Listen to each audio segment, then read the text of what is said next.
Okay, so this is a quick video about the hot water system in the Mount Royal, and I'm assuming it's the same in the Macedon and the current Lumberjack Caravans. So, all right, so let's have a quick squiz at the simple operation of the gas and the 240 volt on the hot water system. First things first, when we're starting our hot water system, the little Truma unit, the 14 litre, we need to take off the travel cover. Without taking the travel cover off, you're going to damage the system. So we need to press in here and it should come off. There we go. Then we'll walk around to the gas, because I don't have 240 volt hooked up at the moment because I'm at home, and we make sure the gas is turned on. Now, it is a modern system, which means we've got the outer screw in, not the inner screw in. So make sure you've got the right connector for your unit. You can buy adapters, but what's the use? Find a swap and go that's got the right units.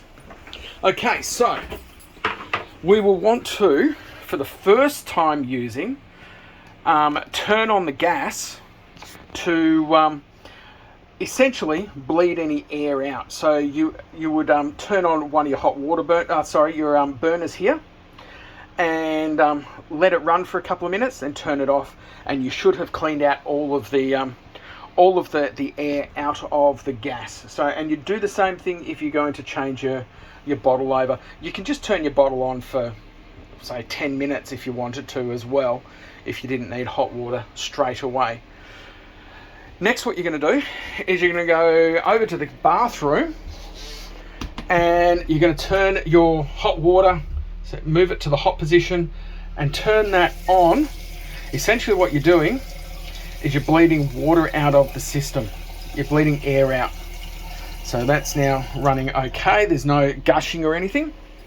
Now, going to make sure that the water pump is turned on. Without the water pump, you can't have water going into the unit. We're also going to need to turn on the igniter. So I've only recently worked out that button there is your igniter for the hot water service. Without that, you're not getting the hot water service turned on. So you flick that on, then you're able to light. Otherwise, you don't even get the red light turn on if it fails, which it will fail under gas. All right. So we also need to make sure that we have bled any air out.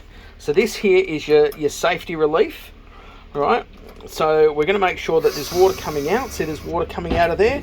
That means there's no air in the system. Lastly, we're going to turn it on. So we will turn it on up here. Now, you won't be able to hear it, but it goes tick, tick, tick on the gas, and it lights the gas. And after about 20 minutes, you'll start to feel warm water. If a red light turns on here, you know that there's been an ignition failure and you don't have gas. You can turn it on to 60 degrees or 70 degrees, and away you go. So I would suggest 60. It'll use less gas, less power, but you've still got hot water. 70, you're more likely to get scalded and hurt yourself, because over 55 degrees, you're likely to get burnt. Okay, that's it for the hot water system. You should have hot water in about 15-20 minutes. Well, warm water anyway, enough that you can wash your hands comfortably in the cold weather. Cheers.